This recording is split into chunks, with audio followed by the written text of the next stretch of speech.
Non ci fu alcuna truffa ai danni del comune di Agrigento, è stata archiviata l'inchiesta denominata Gettonopoli a carico di 4 ex consiglieri comunali.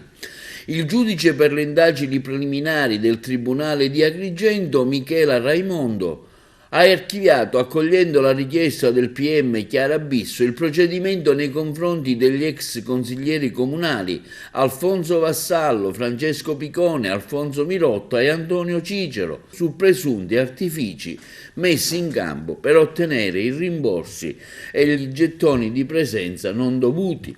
La vicenda viene definita rimborsopoli e i 4 indagati ricevettero l'avviso di conclusione delle indagini preliminari nel 2017, nonostante il GIP e il Tribunale del riesame avesse già escluso in quella fase la sussistenza indiziaria di molte accuse. Secondo la ricostruzione degli inquirenti, Mirotta, Picone e Vassallo avrebbero fatto ricorso a firme false per ottenere delega alla partecipazione delle commissioni consiliari.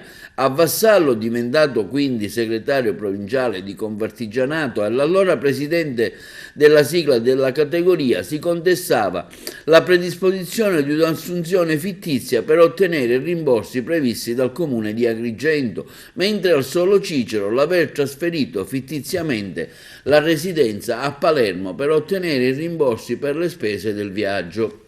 Tutte le accuse sono state archiviate. Il pubblico ministero Bis, infatti, nel proprio provvedimento ha scritto che non sono stati acquisiti riscontri sufficienti a considerare configurabili le fattispecie delittuose indicate e quindi che fosse necessario chiedere l'archiviazione per l'assenza di elementi idonei a sostenere fondatamente in giudizio l'accusa nei confronti di tutti gli indagati. Non ci fu quindi alcun tentativo di truffare il comune di Agrigento, quindi a distanza di anni, dichiarano gli ex consiglieri comunali di Agrigento, Mirotta, Picone, Vassallo e Cicero, ci viene finalmente restituita la dignità politica che qualcuno aveva provato a sottrarci. Siamo rimasti per anni con la spada di Damocle di un procedimento che era stato aperto ma che oggi è stato stabilito non aveva presupposti per essere portato avanti. Siamo stati accusati sulla stampa, sui social, di aver rubato soldi al comune di Agrigento, di aver sottratto fondi alla comunità per ottenere un arricchimento indebito.